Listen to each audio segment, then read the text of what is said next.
Diwata, ano mas importante, diploma o diskarte? Ayun. Alam mo, napaka-importante talaga ng diploma para sa akin. Dahil kung may diploma ka, mas marami ka pang diskarte na magagawa sa buhay. Pero kung wala ka naman diploma, nasa tao na din talaga, depende na yan sa diskarte mo kung paano mo iangat yung sarili mo. Tama?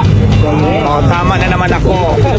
So, yung mga gusto magnegosyo, ituloy nyo lang yan. Kung hindi makaisiguro palarin ngayon, wag lang kayo sumuko. Kasi hindi kasi lahat na nagbe-business at nabibigyan ng pagkakataon na talagang nagbubumagan yung negosyo na. Kasi ako, bago makilala yung tindahan ko, marami ng business talaga na nalugi din ako. Kaya lang hindi ako nagpatalo doon kasi nangyayari talaga yan. Kasi ang business talaga parang sugal yan.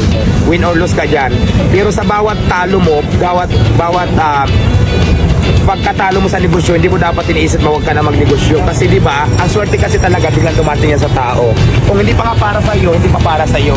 Dating din ang time talaga na magiging aay din sa iyo ang panahon. So yun, ang lesson and learn natin dito is huwag kang sumuko sa mga hamon ng buhay, sa mga pagsubok. Kung nadapa ka man, bangon ulit. Lalo mo pang pag-igihan, lalo ka pang magporsige. Isipin mo pag nalugmo ka ngayon, pagbangon mo kung anong pinaka-the-best mo pa, isipin ko paano pa ma-improve yung tindahan mo. So ganon yung mindset ko eh. No comment ako sa mga basher, hindi ba kayo importante sa buhay? Kung sino ba kayo, kilala ko ba kayo? Nakatulong ba kayo sa akin? Di ba hindi?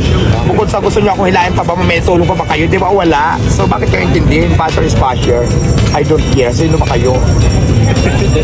At the end of the day, ako pa rin mag-aangat sa sarili ko, hindi kayo. Di ba? Kahit anong hila nyo, pababa sa akin, hindi kayo magtatagumpay. Alam kung bakit? Hindi ako naniniwala. Wala pa kasing kasamaan na nagtagumpay sa kabutihan. Tandaan nyo lahat yan, mga basher kayo. Lagi ang magtatagumpay ang kabutihan, hindi kasamaan. Tandaan nyo yan. Diba?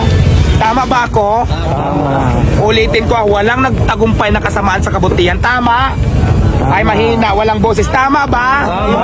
Tama, diba? Diwata, ano yung biggest failure mo? Ano po? Pagkakamali mo sa buhay? Wala. Perfect ako.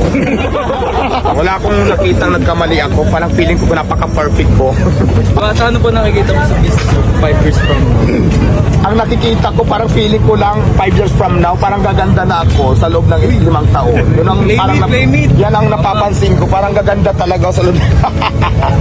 Saring lang, parang uulan na tuloy. Yung nakaraan, nakita ko si Otlong dito, nagkita na kayo? Nagkita kami. Lagi naman yun nandito. Kung bibigyan mo second chance, kukunin mo siyang Second chance trabahador. ko, what? Ayaw niya naman magtrabaho. Di ba inupiran ko na nga yan? Kunyari ngayon, gusto niya na bilang cashier. Alam mo, welcome ako sa mga taong gusto magbagong buhay. Pero di ba, anong gagawin natin kung isang taong gusto magtulungan? Ako din, Diwata, tawag ko sa mga viewers ko, ka-hotdog. Hello, mga ka-hotdog. Gusto ko yung pahingi naman ng hotdog. Nagugutom na ako. Favorite ko kayang hotdog.